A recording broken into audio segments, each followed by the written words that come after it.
Ladies and gentlemen, warm welcome everybody to another Blitz Broadcast here with a very special guest. Everybody dreams to reach the stars. I met yesterday at the very big innovation fair here in Sao Paulo. A very Brazil's best story. I was inspired and I said we need to bring her on the show. Guys, this is an inspiring Brazil's best story. It's an American dream story of somebody really from a teenage astronomer coming to become a NASA astronaut trainee, and we want to go into that in a second. Laysa, warm welcome to our Blitz Broadcast. Thank you, Phil. Hello, everyone. I'm so glad to be here to talk about my story with the stars and with space at all. It's very good to be here. Funny that you say that because you became yourself a star already. Yesterday it was very clear. It was an entourage around her. It was almost impossible to get her, but we managed. I really appreciate that you came out. So you lived basically an American dream story, Yes. Let's say, And I know that you had a very special dream in your childhood, which has a connection to everything that happened later. Can you elaborate on this, please? Sure. Since I was 8 years old, I dreamed about space, and I had a dream that I was touching the infinite. I really love science fiction, so I always imagined myself like an astronaut exploring the universe. And this dream is with me always. So I started to watch Cosmos presented by Carl Sagan when I was that age, and this program brings me a lot of inspiration and a lot of other dreams to really study the universe and to understand what I was seeing on the TV show. And so all those images of the universe, of the galaxies and star clusters made me completely fascinated about space. And that was one of the reasons that I decided to follow this path and to be a physicist, to be an astrophysicist. This dream is so inspiring. Can you elaborate a bit more? What exactly did you dream? What was the dream about? Well, I had a dream that I just wake up in the middle of the night and I heard a sound in the dream. And so I saw this sphere coming to me, to my direction. And then I touched the sphere and the symbol of the infinite came out, and it was a marvelous thing. And this image of infinite has been part of me since that moment. And it's a crazy dream, but it's something that really inspires me a lot, to have this desire to touch the infinite through physics, through math. So math, it's a very good tool to fulfill this purpose. Wow, what a dream. So the infinite was inside the sphere, right? You basically touched it inside, right? Yes. You participated in a competition in Germany, if I'm not wrong, in the astronomy competition. What was exactly that NASA caught the attention about? What was, let's say, the breakthrough that NASA basically came to you? So I was searching for opportunities to learn more about space exploration and to become an analog astronaut. And then I saw what I needed to do to be there one day. So I started to study for scientific Olympics, like that one in Germany, the International Astronomy and Astrophysics competition. Okay. And I started to study for that. But you have to be into Germany, or was like remote? No, it was online. Yes. Online. Okay. Yes, through my computer.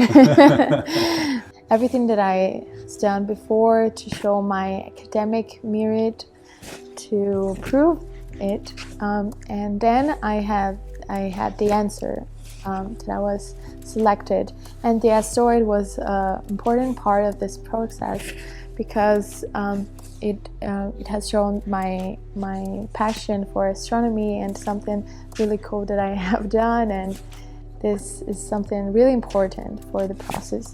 Show your passion and your work too. So it was a good way to be selected to the program. So what you're saying is you were applying, basically? Yes, I was applying. Okay.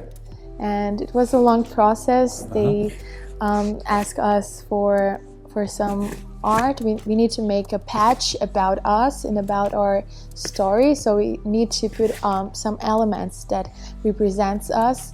So this was a cool part of the application process.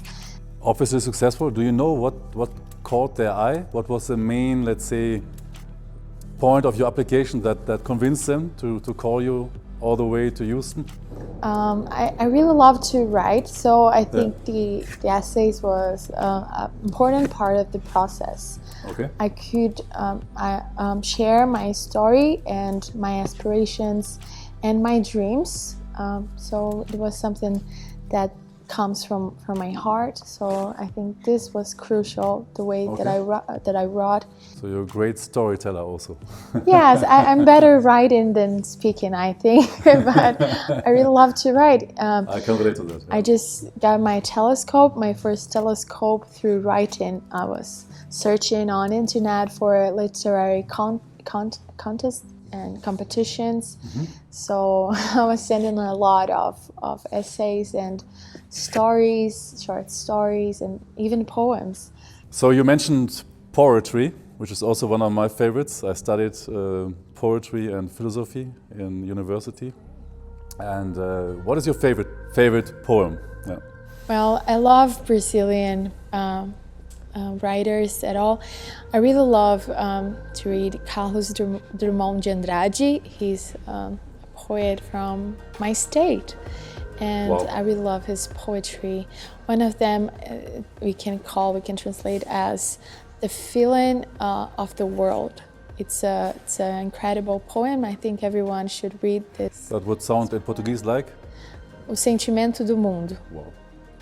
It's an amazing poem because it has some references of the Second War, and I really love other writers, other female writers from Brazil, like Cecília Meirelles, mm-hmm. and I really love to read Franz Kafka. Wow. I really love Czech, right? Yes. Yeah.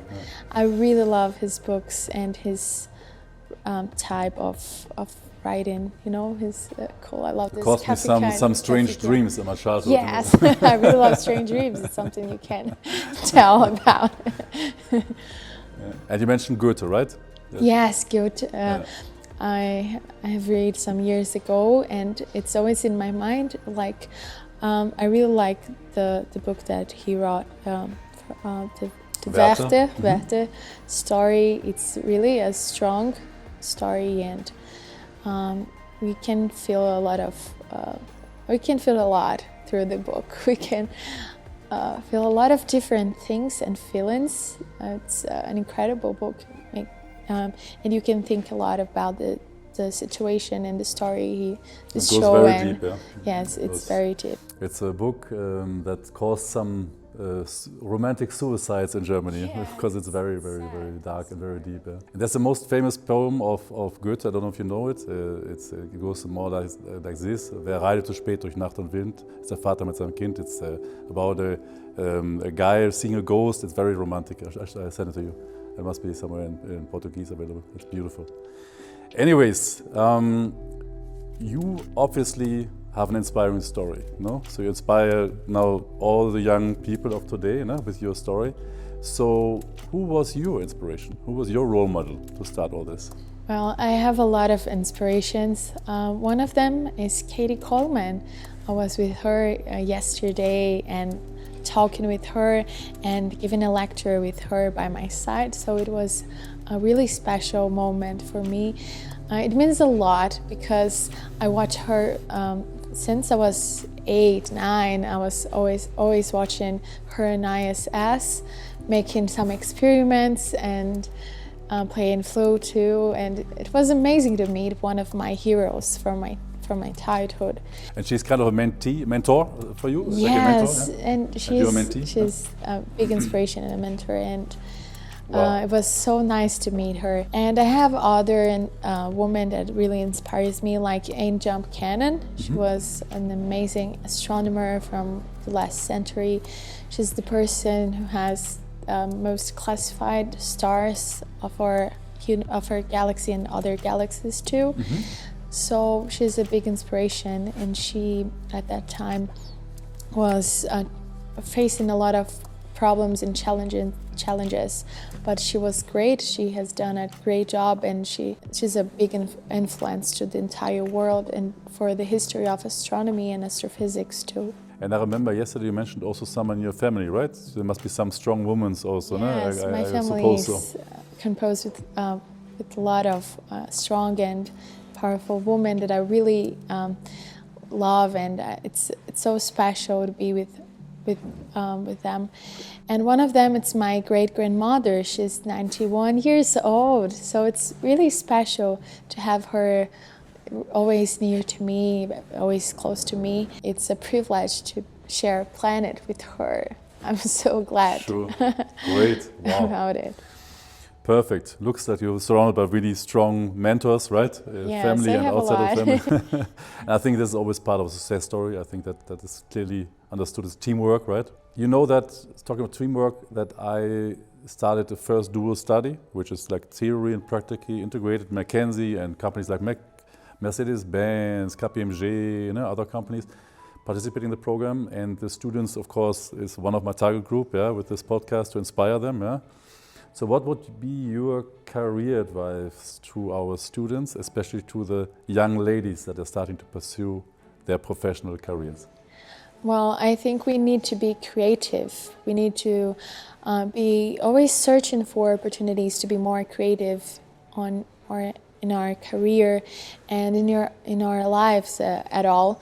So the creativity helps us a lot in everything that we do daily. So my biggest advice is to be creative and to find ways to connect to your purpose and to your inspirations, because I think everyone always needs some inspiration daily, because we all face different types of challenges. So it's a good way to stay connected with your dreams.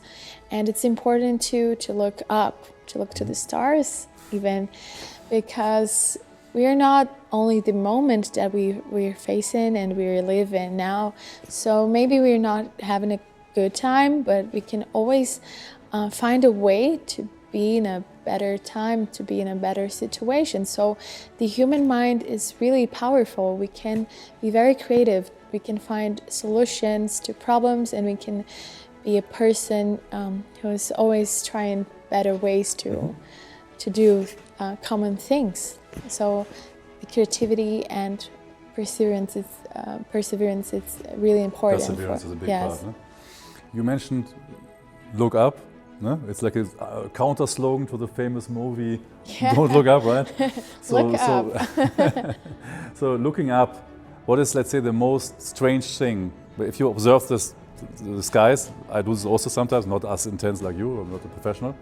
But I'm a hobby astronomer, so I like to look at the stars, and beautiful, like if you're the Maldives Islands or in a mountain region, even in Minas Gerais, the mountain regions, you have a wonderful, you can see the Milky Way, expanding over you and the expanse of, and it's beautiful. So what is the most strange thing that you have observed? I have a different feeling when I observe some clusters. It's an incredible experience, because you can think about how distant this star cluster is from you. And you can think about the diversity of planets and other things that probably are there. It's incredible to see something that is so far away, and something that can have a lot of different things. And the physics will be the same in different types of the universe. But you don't know what's there, what's on the planets and the types of life maybe that must be there. I don't know. So it's a different feeling. You feel like everything is possible when you look to a star cluster or a nebula, and it's beautiful too.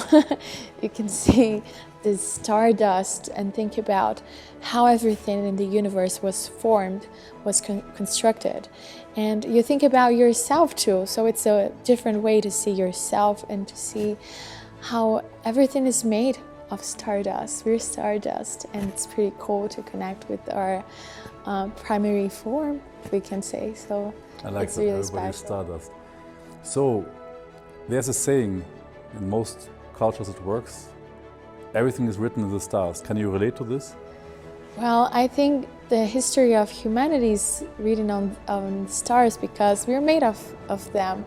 So we're made of the same materials. We have the same composition of most part of them. So everything is really connected physically, and when you think about the chemistry of the universe. So it's really interesting because we're cosmos too.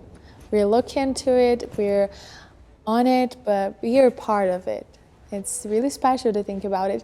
We can see ourselves like a small dot on the universe, floating on the universe, but we're an important part of it, and we can do great things through this knowledge we have. Sure. You should be aware that the pyramids, right? There's this mysticism about the pyramids being aligned to the stars, right? Yeah. Have you ever looked into this topic? I'm always doing math things, and I didn't have too much time to study this mystic part of astronomy that it's called astrology. But Sure. I think it's interesting. Everyone can find a way to connect their own feelings and their spirituality.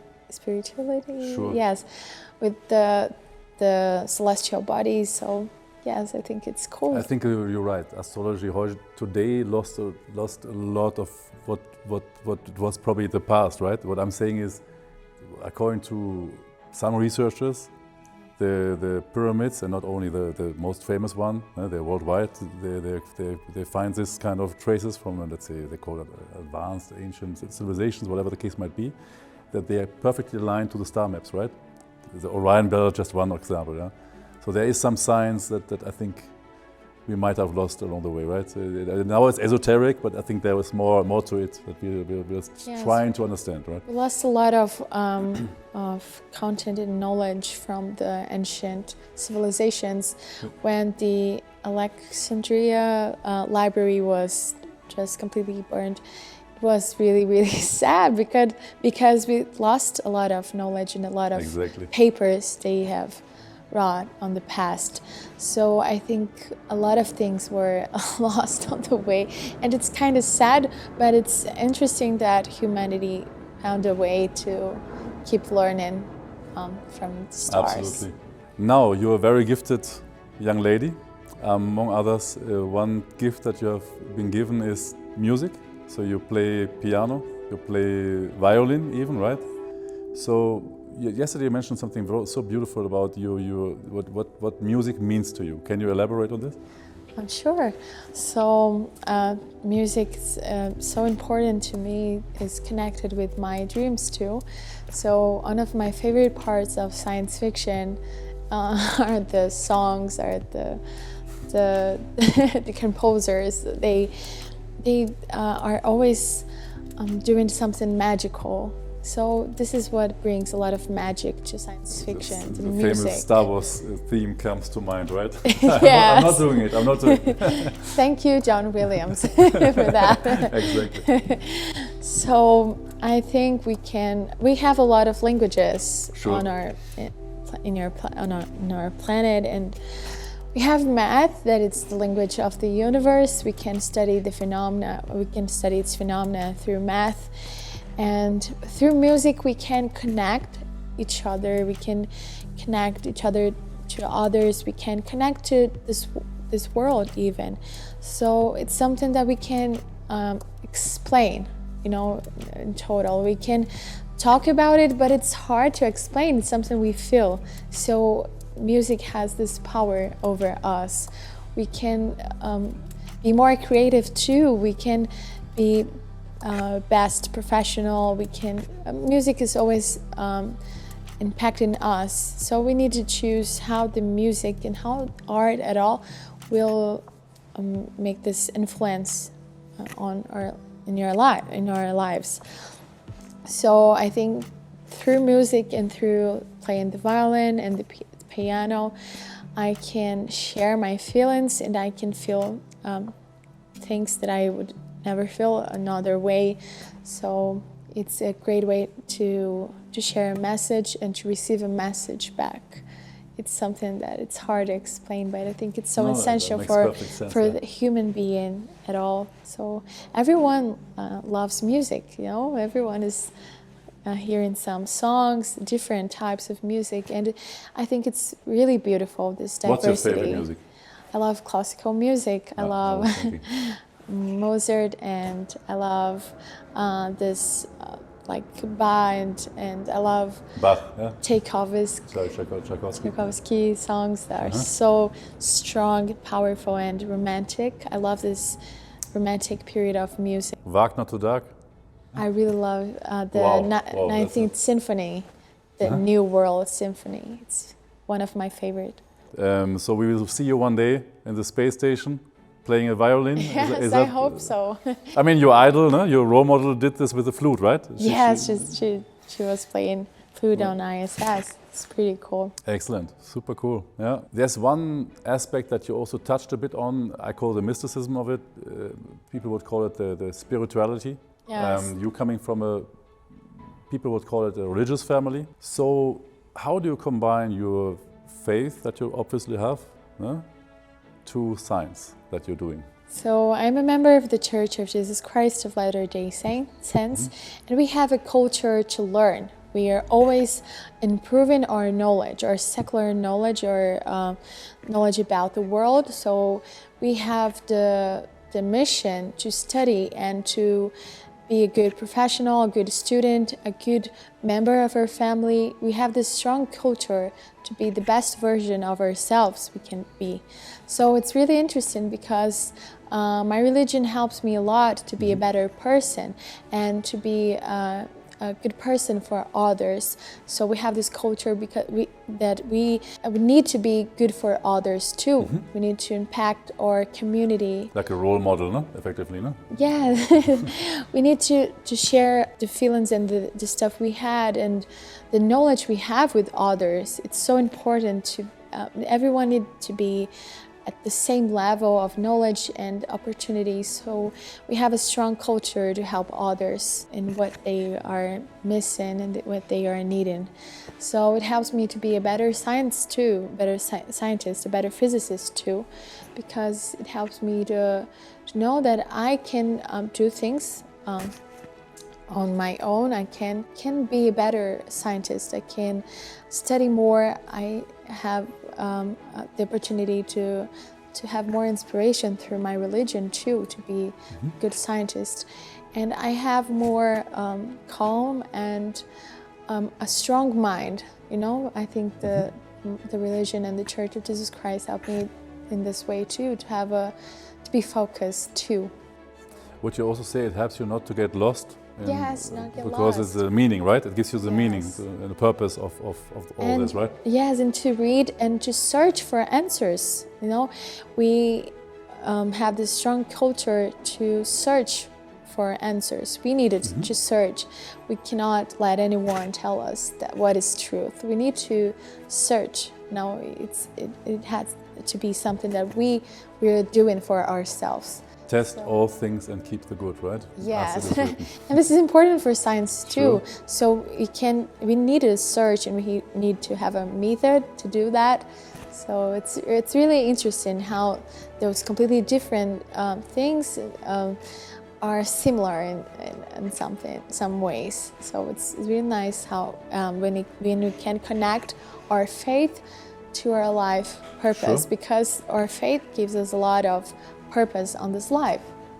100%. And it's interesting that we talked, of course, to other astronauts also. Marcus Pontes is our ambassador of the program, and he's also a strong Christian, right? He is a strong believer in our Savior Messiah. So it's interesting that if you go that deep into science, you can boil down and come back to faith and essentially. I think it's beautiful. Yeah. What's your favorite passage in Scripture? Well, we read the Bible and the Book of Mormon. I really love to read both. Okay. And I really love to read John in the Bible and passages of Jesus Christ when he was teaching people, when he was teaching what to do and how to act with others. Sure. So I love all the scriptures that talk about his love for others.